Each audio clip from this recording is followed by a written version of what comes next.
Hello दोस्तों, कैसे हैं आप लोग। उम्मीद करता हूं एकदम मस्त होंगे और बिंदास होंगे। आज हम बात करने वाले हैं ग्राफ्स की। ट्रिग्नोमेट्री में वो 6 ग्राफ जिनके बेसिस पर आप बहुत कुछ पकड़ पाएंगे और फोड़ पाएंगे।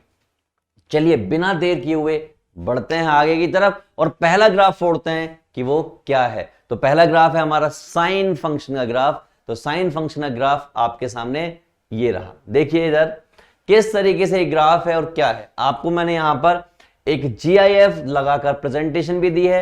ये यहां से 0 से स्टार्ट हो रहा है और इस तरीके से 180 डिग्री तक जा रहा है और उसके बाद फिर नीचे जाकर वापस से 360, यानी कि 0 से स्टार्ट होते हुए इंक्रीज हो रहा है और देन वापस से इंक्रीज हो रहा है। राइट, देखिए ये इस तरीके से साइनसोइडल ग्राफ बन रहा है, यानी कि अप डाउन इस तरीके से बन रहा है। अब आप इसके ऊपर वाली फोटो में देखिए, यानी कि इस ग्राफ पर देखिए क्या है भैया। ये कहानी है हमारी, किसकी कहानी है? साइन की।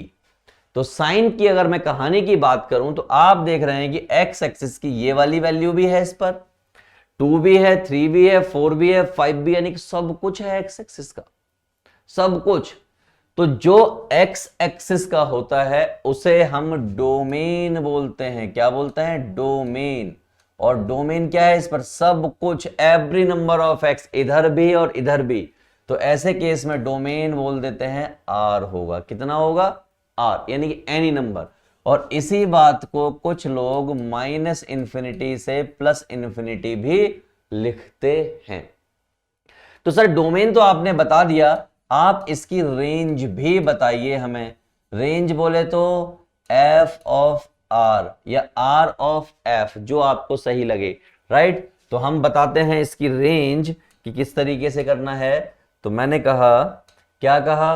That is r of f। ये हमें बतानी है। कैसे बताएंगे? तो मैंने कहा रेंज मतलब होता है बाई एक्सिस। बाई एक्सिस पर कितना ऊपर गया और कितना नीचे गया। तो आपने देखा कि बाई एक्सिस पर मैक्सिमम 1 तक ऊपर गया और मिनिमम -1 तक नीचे गया। तो इसकी रेंज हो गई -1 से लेकर +1 तक। तो आई होप आपको ये चीजें क्लियर होंगी।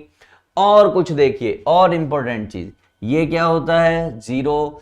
0 के सामने कौन कौन पढ़ रहा है? पाई पढ़ रहा है, फिर 2 पाई पढ़ रहा है। तो इसका मतलब क्या हुआ? इसका मतलब ये हुआ दोस्त कि जब जब n पाई होगा, यानी कि पाई, 2 पाई, 3 पाई, 4 पाई, -पाई इस तरीके का होगा, यानी n क्या होना चाहिए? बिलोंग्स टू इंटीजर होगा, तब y इक्वल टू 0 आएगा। क्या आएगा? x sin x equal to 0 आएगा ही आएगा, यानी कि y की वैल्यू 0 आएगी ही आएगी। राइट, तो ये कहानी थी साइन की।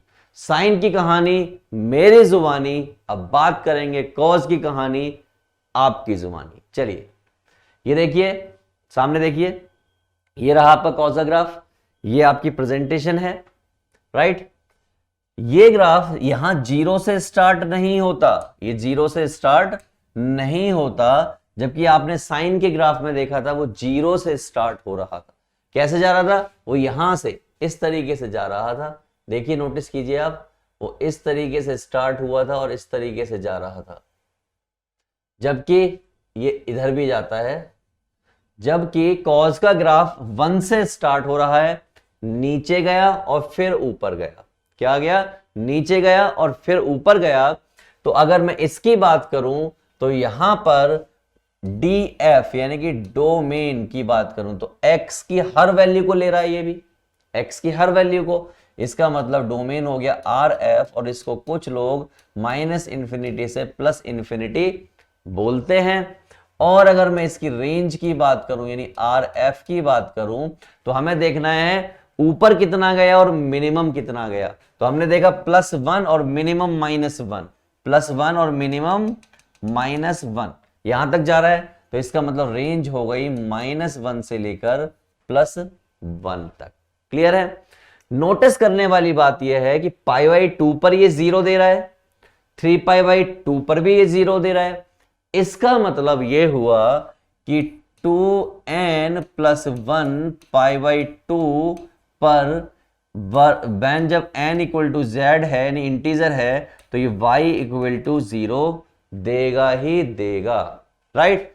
अब कोई मुझसे पूछ ले कि भैया साइन की मैक्सिमम वैल्यू कितनी होती है, तो अगर उसने पूछा कि मैक्सिमम वैल्यू बताइए तो मैं कहूंगा +1।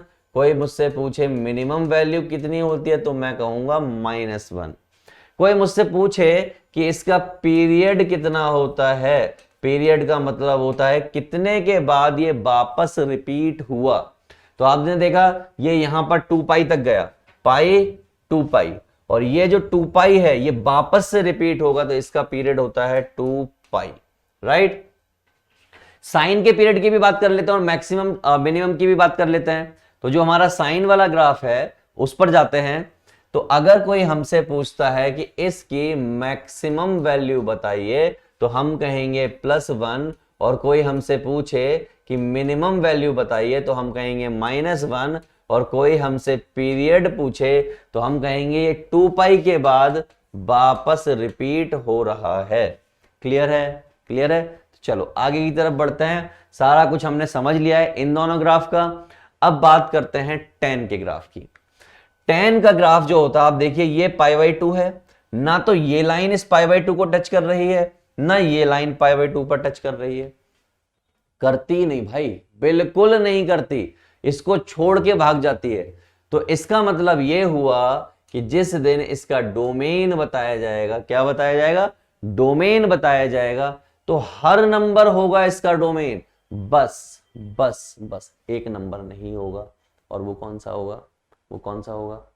मैं आपको एक एक करके सारे लिखाऊंगा भी, बस ये माइनस यानी कि π/2 जो है, यानी कि 2n+1 π/2 ये नंबर नहीं होगा, यानी कि r- होगा ये, राइट। कोई मुझसे रेंज पूछे, क्या पूछे? RF पूछे, तो भैया ऊपर भी जितना मर्जी चला जाए, नीचे भी जितना मर्जी चला जाए, तो ये R हो गया, राइट। तो इसी तरीके से जैसे आपका tan का ग्राफ है, आपको cot का ग्राफ दिखाई देगा, देखिए दिख रहा है। इसी तरीके से आपको cosec का ग्राफ दिखाई देगा। cosec में खास बात देखिए, इसके नीचे ये नहीं आ रहा, इसके ऊपर ये नहीं आता, इसका मतलब ये +1 और -1 को अवॉइड करता है। क्या करता है? अवॉइड करता है, और यही मेन चीज है। और ये इधर इधर इधर जाइए, देखिए इधर ऐसे, और इधर ये पाई को टच नहीं करता, और इधर ये आपका पाई है, ये -π, ये 0, ये पाई, ये 2 पाई, आप देख रहे हैं कहीं भी पाई को टच नहीं करता, यानी पाई जैसी चीजों को अवॉइड करता है, यानी कि मैं कह सकता हूं n को ये अवॉइड करता है। क्लियर? तो इसी तरीके से अगर मैं कॉट वाला यानी कि सेक वाला ग्राफ देखूं तो वो भी कुछ चीजों को अवॉइड करता है। देखिए यहां पर ये -1 से ऊपर और +1 से नीचे नहीं आता, इसका मतलब क्या करता है? ये उसको अवॉइड करता है। और यहां देखिए π/2 और π/2, ये π/2 को टच नहीं करता, इसका मतलब 2n+1 π/2, और इसको कर देता है ये अवॉइड। क्या करता है? Avoid, right. क्यों करता है, कैसे करता है, ये मैं आपको दिखा देता हूं। यहां देखिए साइन फंक्शन है, x पर आराम से घूम रहा था। अगर x पे आराम से घूम रहा था उसका डोमेन क्या हो गया? r। लेकिन y -1 +1 सिर्फ इतना, तो ये आप उसकी हो गई रेंज। कॉज की बात करें, वो भी आराम से पूरे कॉज पर यानी कि x पर घूम रहा था, तो इसका डोमेन हो गया r। लेकिन लेकिन लेकिन मैक्सिमम मिनिमम की बात करें तो वो ऐसा नहीं कर रहा था, अब वो सिर्फ इतना था, -1 से +1, राइट। tan की बात करें, मैंने आपको बताया था कि वो π/2 को टच नहीं करता। क्या बताया था? π/2 को टच नहीं करता। इसका मतलब यहां पे कोई भी नंबर डालिए, π/2, 3π/2, 5π/2, 7π/2, -π/2, -3π/2, -5/2, ऐसे किसी नंबर को टच नहीं करता, तो इसका मतलब उसको क्या कर देता है? अवॉइड कर देता है। लेकिन ऊपर भी जितना मर्जी चला जाता है, नीचे भी जितना मर्जी चला जाता है, तो ये इसका डोमेन और ये इसकी रेंज। आई होप आपको ये बात क्लियर होगी। आगे बढ़ते हैं, कॉट की बात करते हैं। कॉट का फंडा भी सेम होता है, ऊपर भी जितना मर्जी जा रहा है, नीचे भी जितना मर्जी जा रहा है, बट एक्स पर वो पाई को टच नहीं कर रहा है। इसका मतलब एन पाई को, यानी कि पाई, 2 पाई, 3 पाई, 4 पाई, 5 पाई, 6 पाई, -पाई, -2 पाई, -3 पाई, -4 पाई, -5 पाई, -6 पाई, ऐसे किसी नंबर को टच नहीं करता, तो उसको हमने अवॉइड किया। लेकिन आर पर यानी कि बाई एक्सिस पर आराम से चढ़ रहा है, आराम से उतर रहा है, जितना मर्जी, खुला आसमान है उसके पास। क्लियर है? कॉसेक की मैंने क्या बात कही, वो किसको अवॉइड करता है सर? वो -1 से +1 को अवॉइड करता है। तो मैंने कहा देखो आर सारा होगा बट -1 और +1 अवॉइड करेगा, और इस बात को हम ऐसे भी लिख सकते हैं r -1 +1, ऐसे भी लिख सकते हैं, राइट। तो मैंने ये भी बताया था कि ये जो sec x होता है, ये जो sec x होता है, ये भी -1 और +1 को अवॉइड करता है, तो इसको भी हम ऐसे लिख सकते हैं -1 से लेकर +1। किसको टच नहीं करता? ये पाई वालों को टच नहीं करता, ये π/2 वालों को टच नहीं करता, तो इनको अवॉइड करता था, तो हमने वो भी लिख दिया है। तो इन शॉर्ट हमें सबका डोमेन पता लग गया। देखिए साइन का डोमेन r, कॉस का डोमेन r, tan का डोमेन 2n + 1 π/2, इसको छोड़ के बाकी सब कुछ यानी पूरा r, कॉट का n पाई छोड़कर बाकी पूरा r, कॉसेक का n पाई छोड़ के पूरा r, सेक का 2n π/2 छोड़ के पूरा r। इसी तरीके से रेंज की बात की तो यानी कि रेंज क्या आई, -π/2 से +1, -1 से +1, -1 से +1, पूरा r, और ये r -(-1,1) और r -(-1,1). क्लियर है? और अगर ये क्लियर है तो आगे की तरफ बढ़ जाते हैं और 4 डालते हैं आगे के क्वेश्चंस को।